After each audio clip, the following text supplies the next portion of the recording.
We're on the lookout for sponsors to join us on our incredible journey with Inspired Change with Gunter.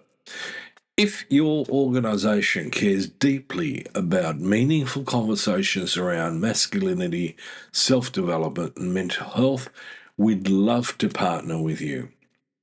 Our podcast has a wonderful, dedicated audience committed to personal growth and positive social change. By sponsoring Inspired Change with Gunter, your brand will connect with listeners who truly value thoughtful discussion and support initiatives that promote real transformation.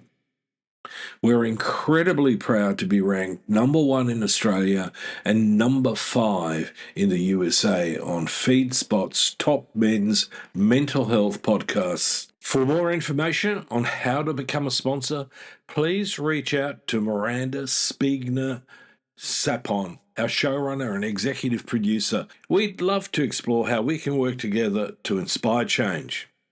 Now, thank you for your continued support, and let's keep inspiring change together. You're listening to Inspire Change, a broadcast that strives to educate, motivate, and empower men to challenge traditions of masculinity. To guide us through the intricacies and intersections of emotions, relationships, and male identity is renowned psychologist, author, and speaker Gunter Swoboda. This is Inspire Change.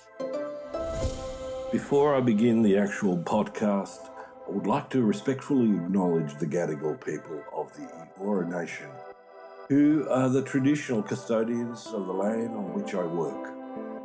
I would also like to pay my respects to their elders past and present. Welcome everybody to another episode of Inspired Change with Gunter. Welcome everybody to episode 2 of season 8. I hope you all enjoyed the first one. A little change in pace and approach. So I want to continue in a similar vein, but I had a podcast in mind that I thought would be an appropriate follow-up from the first one of the evolving self. But something's come up that made me go, hang on a minute. I feel more passionate about the next topic. And, my tendency is to go with what I'm sort of intuiting and feeling much more than with what I should do. A lot of times that works out, sometimes it doesn't, but let's just see how we go. So, I am absolutely sure that all of you who are tuning into this particular podcast, Inspire Change with me, are aware of the Manosphere, okay? Possibly there's going to be people who don't necessarily know the term, but probably have heard of people like Jordan Peterson, Andrew Tate, and Nick Fuentes, and so on. A whole bunch of people. Okay, so this is what this particular podcast is actually going to be about. And you may ask me why. And the simple reason is that it's not because it doesn't get enough airspace, but I think that we're having, or at least we're not having, the discussion that we should be having about this particular issue. As you know, I tend to work with teenage boys, and I tend to do a lot of work with young men and men in general. Some of which, especially the young teen boys, who are trying to come to terms with what it is to be male, masculine, and in Australian language, a bloke, are trying to figure out how to maneuver this space in social media.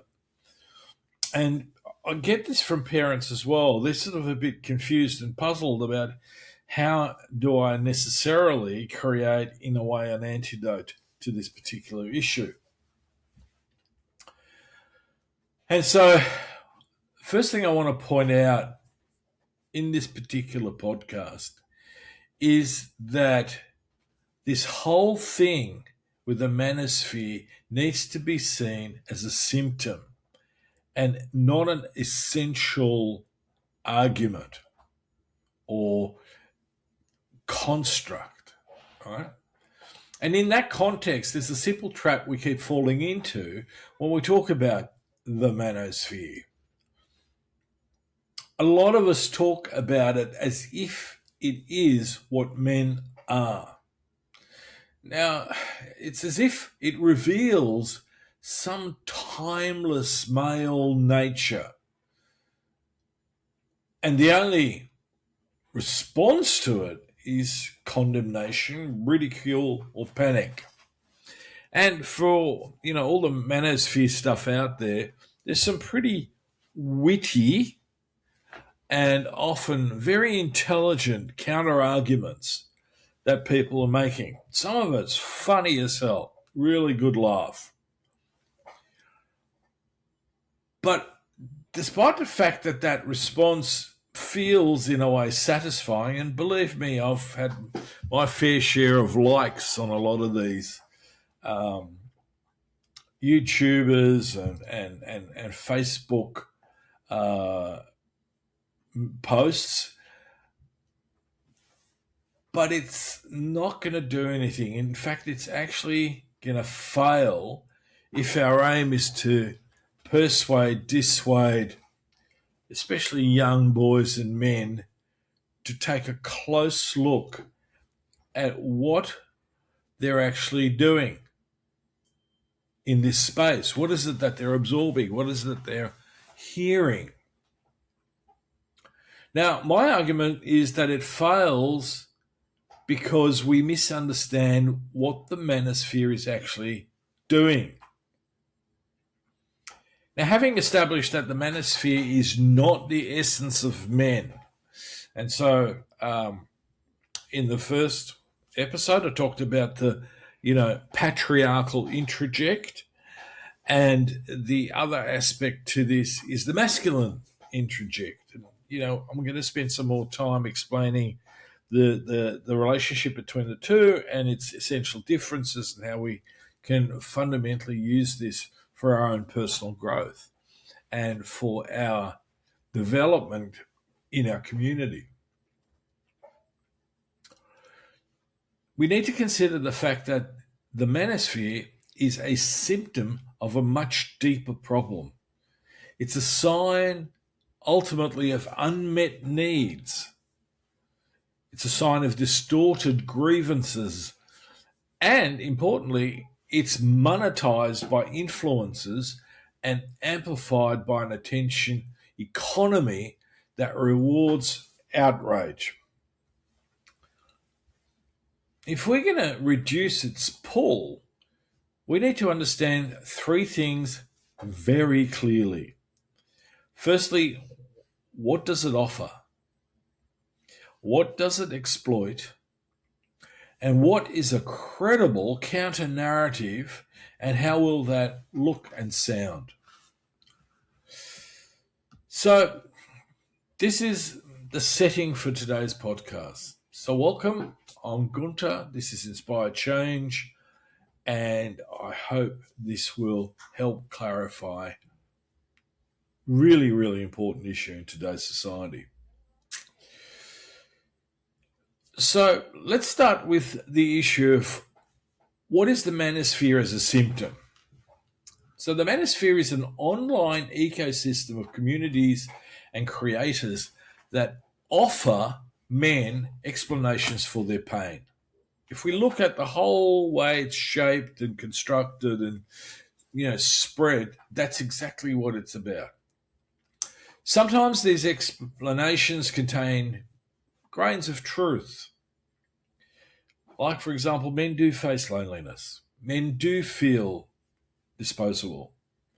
Many men are completely confused about dating, relationships, social expectations, and what they are allowed to feel. Many, many of these men are tired of being treated as either a problem or a punchline. So far, so human. Now, the problem is the way these realities are interpreted. The manosphere tends to convert genuine need into a grievance. It turns vulnerability into a resentment. It turns complexity into a certainty, like a given. And it turns personal difficulty into an enemy story. Me versus them. And that's why it functions like a symptom. It's an attempt to regulate discomfort by using identity and blame. So let's move on. So what in this space does it actually offer? Because this is where people often miss the point. If you only see toxicity, you miss the hook. If you miss the hook, you can't compete with it or repair it. Now, what it offers is not just an ideology. In fact, what it does is that actually, for many, offer psychological relief. It also offers belonging, even if it's virtual. You're part of a tribe, a place to go where your frustrations are mirrored and validated. It also offers that thing called certainty, simple explanations, clean categories, and a sense of I finally understand what is going on. It also offers status. Many of these spaces tell men explicitly or implicitly that they are superior if they see through the matrix, if they wake up, if they dominate the game. It also, therefore, offers a sense of power. The promise that if you adopt certain tactics, you will no longer be rejected, embarrassed, or invisible.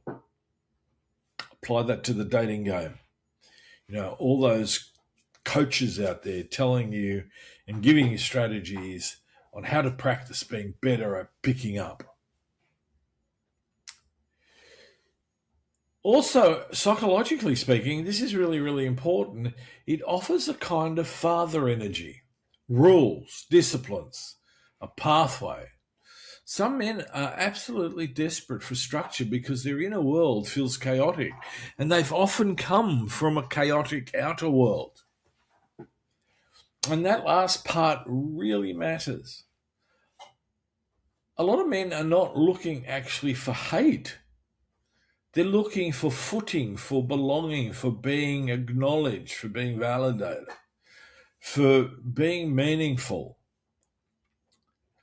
So at the bottom line, the Manosphere offers a place to be. But here comes the trick. It also exploits something. It exploits pain that men often do not know how to name. It's why I do a lot of stuff about reflection, introspection, from the body to the emotion to the story you tell yourself. It exploits shame, that feeling of being broken, inadequate, unchosen, unwanted, not enough. I am not good enough. It also exploits sexual insecurity and social confusion. This is particularly relevant in young men who feel they miss the lessons everyone else seems to have gotten. Right? It exploits loneliness, that deep ache of not being known and not knowing how to become known. And it exploits something more subtle. It exploits the patriarchal introject and the masculine introject. Now, those of you who listen to Season 8 so far, you'll remember this language. The masculine introject is the internal rule book that tells men they must be self-reliant, emotionally contained, always competent, never really exposed. It says, in effect, that vulnerability is a danger. Now, the patriarchal introject levels that up. It increases it. So we've got a heady mix. When men can't process vulnerability directly because they feel ashamed, they often convert it into something more socially acceptable within those communities. And those are emotional: anger, contempt, truth telling, mockery, and domination fantasies. That conversion is not strength, it's a defense. Let's be blunt that this is a business model. Outrage drives engagement. Look at the clickbaits on YouTube and all the other social platforms. Some of it's accurate to a point, but a lot of it is like it grabs the emotion, so you click on it and then you go through 8, 10, 15 minutes and you go, what the hell was that about? It didn't actually tell me what the clickbait was about. And so you leave disappointed. The Manosphere does that slightly differently. So outrage drives engagement drives attention, and attention drives money. The algorithms. So the ecosystem rewards creators who make men feel more aggrieved, more certain, and more separate from real relationships. It also rewards content that makes women into a single, undifferentiated object, either as a prize, a threat, or the enemy. So, what's the thing that we need to do? Well, frankly, we need to build credible counter-narratives. Not propaganda, not scolding, not be a better man moralizing. Credible counter-narratives are those that speak to what men are actually trying to solve, while refuting the enemy's story. A credible counter-narrative starts with an acknowledgement. It says, yes, many men are lonely. Yes, dating can feel brutal. Yes, status anxiety is real. Yes, many men feel unsure how to be masculine in a changing world. And what does masculine actually mean? And yes, many men feel they cannot talk honestly without being mocked. If you skip acknowledgement, you lose them immediately. Because the Manosphere will say, see, they don't care about you and they don't understand you. And in some parts, that's sort of true.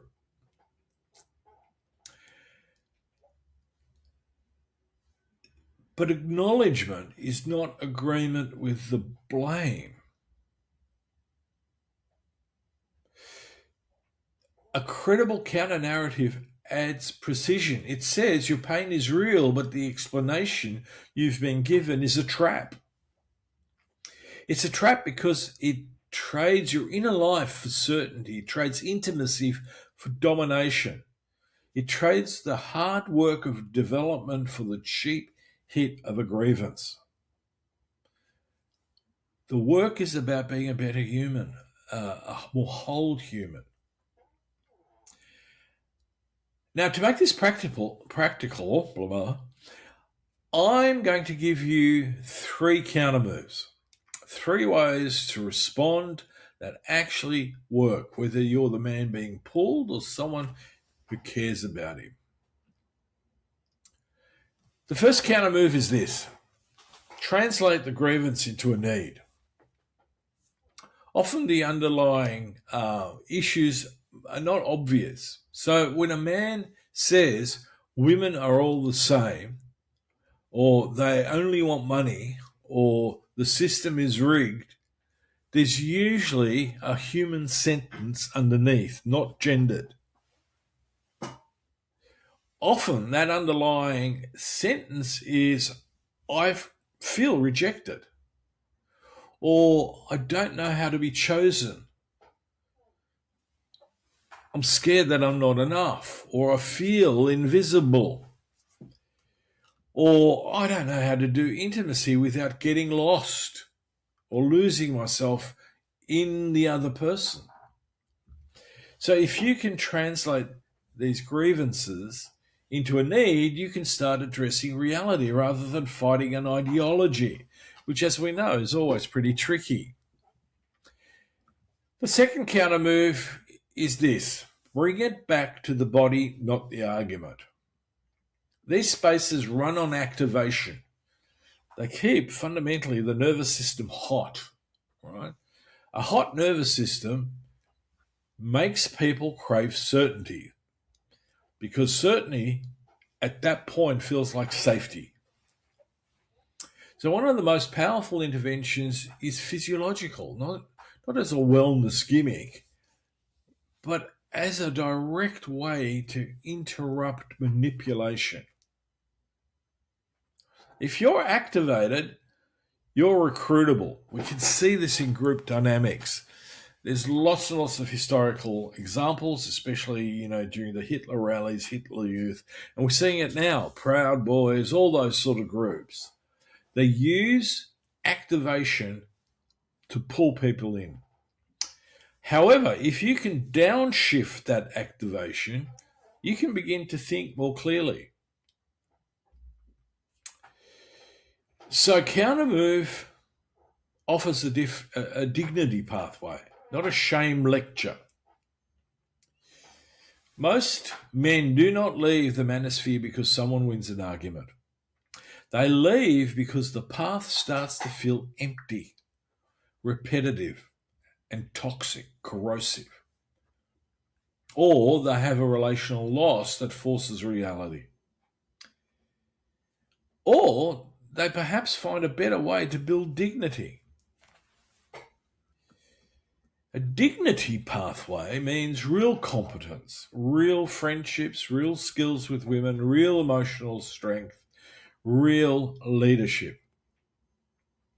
It means learning to handle rejection without collapsing and learning to build a life that does not depend on domination. Now, this is where a lot of the mainstream commentary fails. It says to men, stop it.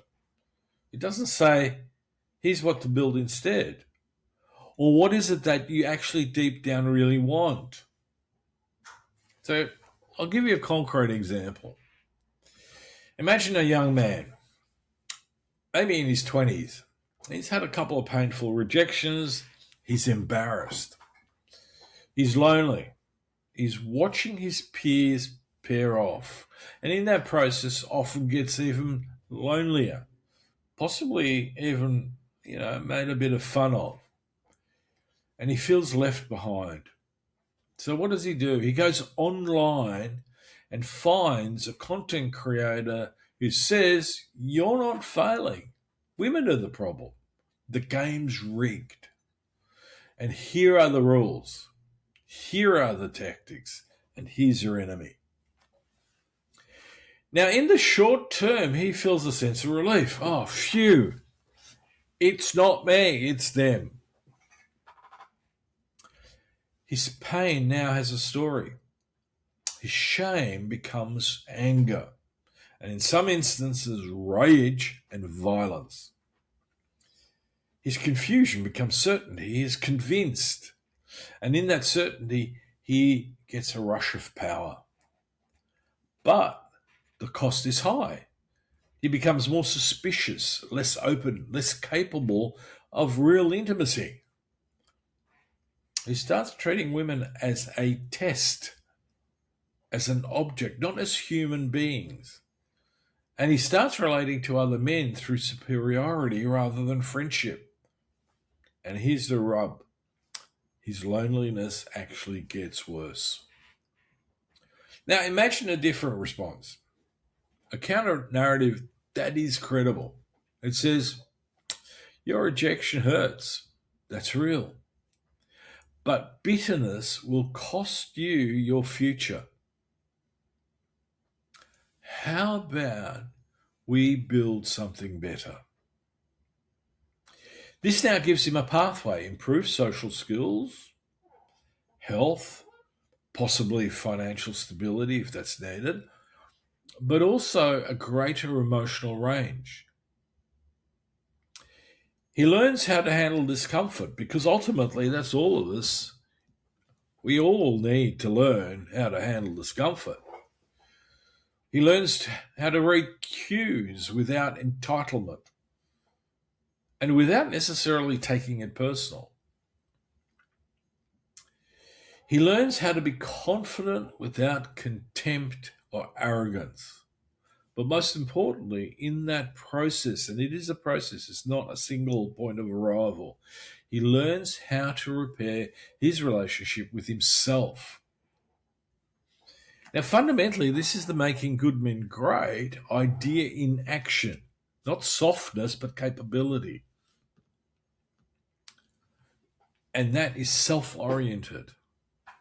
I'm going to be paying attention to myself physically, emotionally, intellectually, and socially, and I'm going to do the best that I can, even though I know that I'm not perfect. And here's the deeper point in all of this. The manosphere thrives where men lack essentially a doorway into maturity. If men, or let me talk about boys, if boys do not have older men who model authenticity, honesty, steadiness, kindness with boundaries, and dignity without dominance, then the internet will provide that initiation. It's just that it's going to be a broken one. So, what should we be building culturally and personally? We need to build places where men can speak about shame without being humiliated. In Australia, we have a term that's often used, and that is taking the piss out of someone. Now, occasionally it can be fun and lighthearted, and in a strong enough emotional relationship, no damage is done.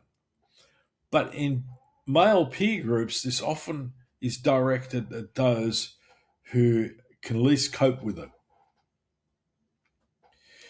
And that brings me to being able to build male friendships that can hold truth, not just banter.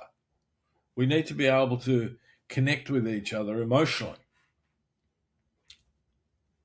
We possibly sometimes do need certain rites of passage that teach responsibility, not grievance. We have to teach boys that strength is not just physical. It includes emotional skill and not emotional numbness. And we come back to that point where we need to teach men that repair, that working on oneself, working on being that, more whole, healed person is a strength.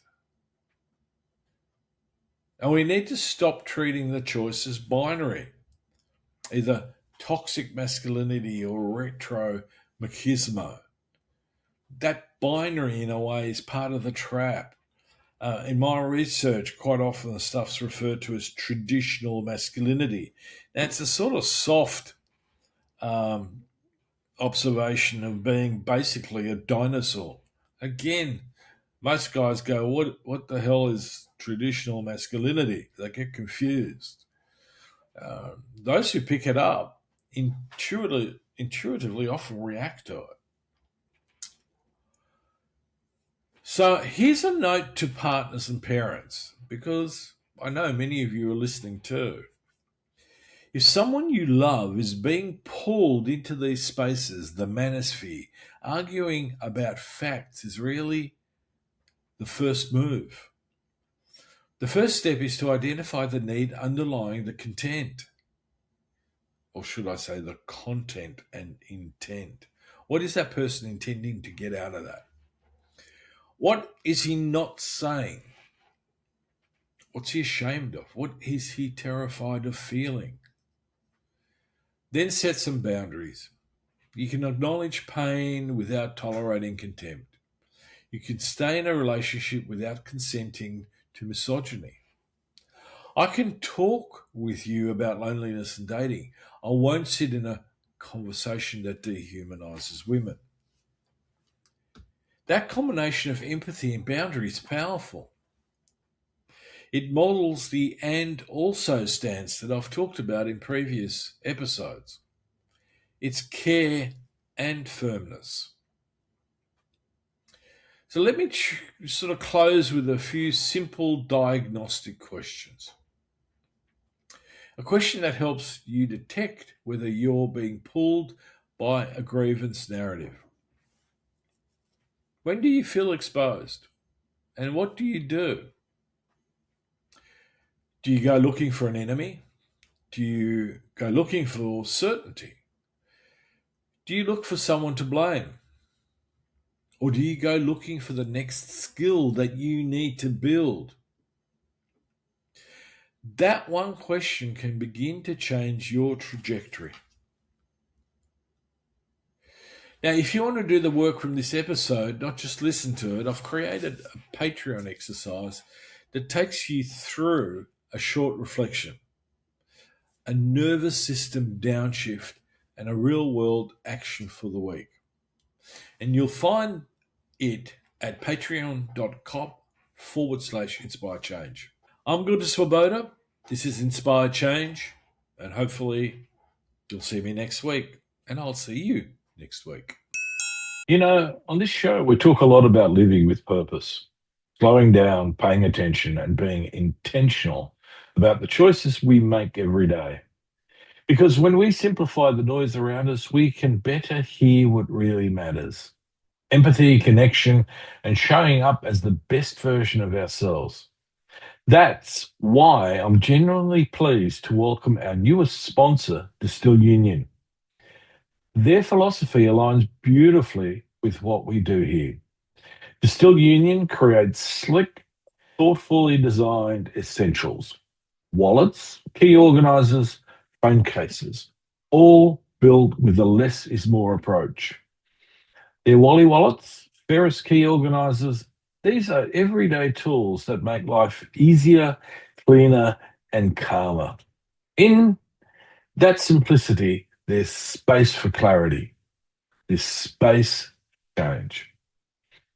As a thank you to our Inspire Change community, they're offering 20% off any product with the promo code Inspire Change. Have a look, try them out, and see how simplifying your day can open the door to something deeper. Visit distillunion.com and enjoy 20% off any product with the promo code Inspire Change. That's distillunion.com with promo code Inspire Change to check out. Hello to all our listeners. We thank you for tuning in and promoting positive social change. We are thrilled to announce that we've officially hit 170,000 downloads for our Season 8 premiere. Thank you all so much for continuing to be a part of Gunter's efforts in transforming not only men's lives, but lives in general.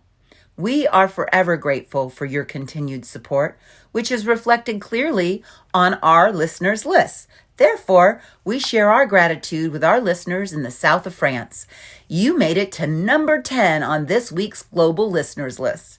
For our top 10 on the USA's listeners list, we want to give a special shout out to Manhattan, Brooklyn, and Queens for getting New York to number 3 in the USA. Congratulations, France and New York! We thank you so much for your continued support, and we appreciate your efforts to support positive social change. I, Devonna Prinzi, the co-executive producer, and our showrunner, Miranda Spigner-Sapone, sincerely thank you and ask that you please take the time to like, follow, subscribe, and share, as your efforts make a difference to everyone here at Inspire Change with Gunter. Please remember, if you want to share your story of social change, feel free to reach out to the show directly. Please see the show notes for our contact information. As always, thank you to each and every one of our listeners, and most importantly, please keep inspiring positive social change. Love to hear from you. And if you're interested, please check out my work on www.gunterswoboda.com or www.goodmengreat.com. Thank you for listening to Inspire Change, a broadcast that strives to educate, motivate, and empower men to challenge traditions of masculinity. For more information on the Making Good Men Great movement, or for individual or group coaching sessions with Gunter, visit goodmengreat.com.